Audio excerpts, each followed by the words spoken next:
నమస్తే అండి, నేను స్నేహితును. ఇది కార్తీక మాసం కదా, కంద పులుసు తింటే మంచిదని చెప్తారు పెద్దలు. అందుకే ఈరోజు కంద పులుసు చేద్దామని స్టార్ట్ చేశానండి. ఒక ఉల్లిపాయ అండి, ఒక సైజు మీడియం సైజు ఉల్లిపాయ, 2 పచ్చిమిర్చి, ఒక నిమ్మకాయ సైజు చింతపండు, చిన్న నిమ్మకాయ సైజు చాలు. పులుపు తినేదాన్ని బట్టి వేసుకోవచ్చు. చిన్న బెల్లం గడ్డ అండి. తయారు చేసే విధానం చూపిస్తాను. కట్ చేయాలి ఫస్ట్, ముందు కట్ చేసుకున్న తర్వాత మళ్ళీ చూపిస్తాను. కందని శుభ్రం చేసుకుంది. ఇలా కడుక్కోవాలి నీట్గా. ఇలా ముక్కలు చేసుకున్నాను. ఈ సుమారు అండి 1 కిలో పైనే ఉంటుంది. 1/2 కిలోకి 1 కిలోకి మధ్యలో ఉన్నది. ఇది కట్ చేస్తే 300 గ్రాముల దాకా ఉంటుంది. ఉల్లిపాయ కూడా కట్ చేసేసుకున్నాను. 2 పచ్చిమిర్చి, 2 ఎండుమిర్చి. మనం ఈ ప్రాసెస్ ఎలా అంటే, కంద ఉడకపెట్టుకోవాలి. ఫస్ట్ కుక్కర్లో వేద్దాం. కాస్త పెరుగు వేద్దామండి. మజ్జిగ ఉంటే మజ్జిగ వేసుకోవచ్చు, పెరుగు ఉంటే పెరుగు వేసుకోవచ్చు.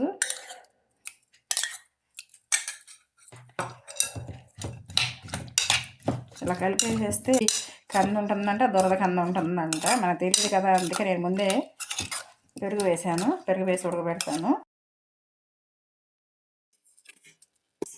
అందులో పెరుగు వేసాను కదండి, వాటర్ పోసుకుందాం.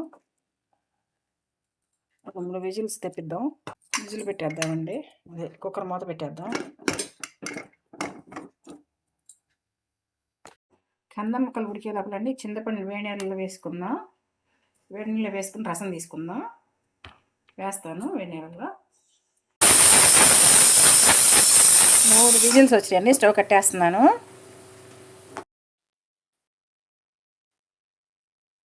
స్టవ్ మీద గిన్నె పెట్టుకున్నానండి. గిన్నెలో నూనె పోసాను. నూనె వేడెక్కింది. శనగపప్పు, తాలింపు వేసుకుంటున్నాము. సాయిపప్పు,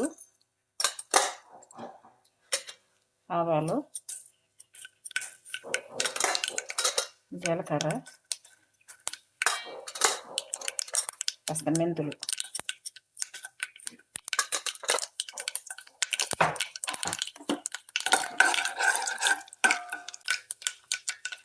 ఇంగువండి,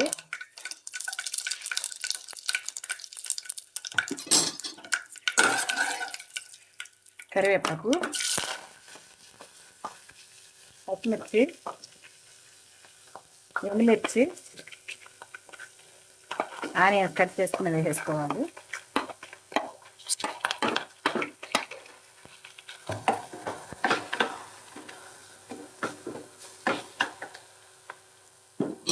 మూత పెట్టేద్దామండి. మగ్గుతి.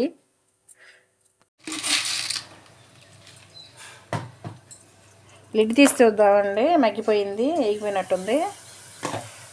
ఉల్లిపాయలు బాగా వేగిపోయినాయి కదా, ఇలా ఆగాలి. మరీ ఇంక ఆగకూడదు. గల్లుప్పు తీసుకుంటున్నానండి, సుమారు వేస్తున్నాను.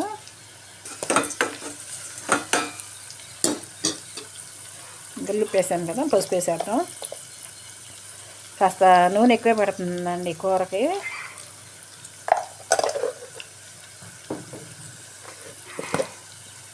కారం నేను చిన్న స్పూన్తో 2 స్పూన్లు వేస్తున్నాను.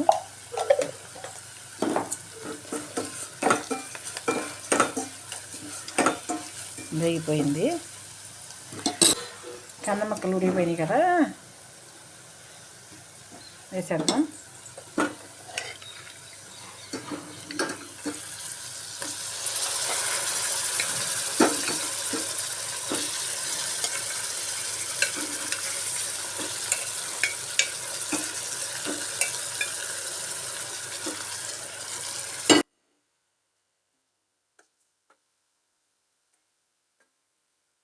కంద కొంచెం 2 మినిట్స్ దీంట్లో మగ్గనిద్దామండి.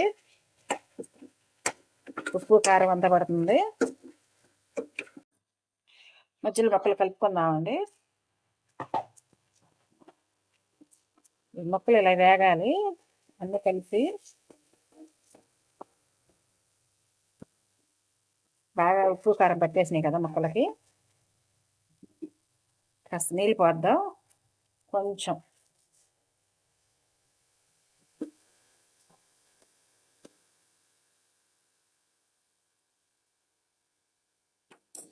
ఆ నీళ్ళు ఎగిరిపోయిన తర్వాత చింతపండు పులుసు పోసేద్దామండి.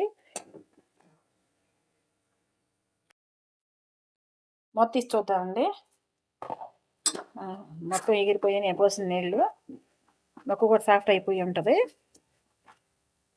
ఇప్పుడు చింతపండు గుజ్జు చేసి పులుసు చేసాను కదండి, పులుసు పోసేసుకుందాం.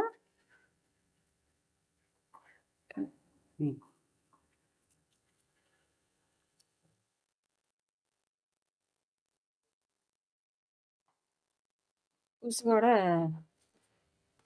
ఎగిరాలండి, కొంచెం కాస్త ఉడికిన దాకా చూపిస్తాను మళ్ళీ. ఒక 5 minutes.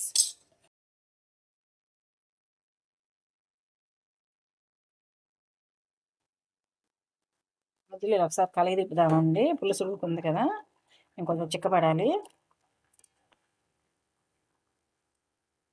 2 minutes లిడ్ పెట్టాను.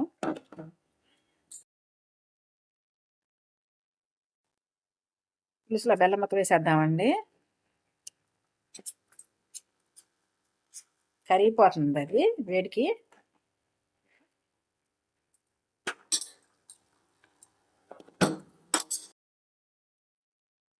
టూ మినిట్స్ అయిపోయిందండి, తీద్దాం, లిడ్ తీద్దాం.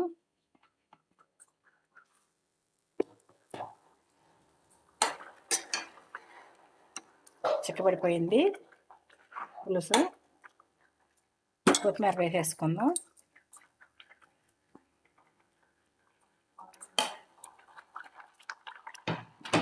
చిటికెడు ధనియాల పొడి వేసేసి కట్టేద్దాం, ఫ్లేవర్ బాగుంటుంది.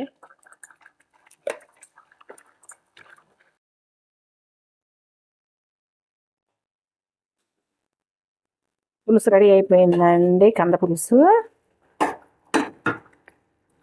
స్టవ్ కట్టేస్తున్నాను.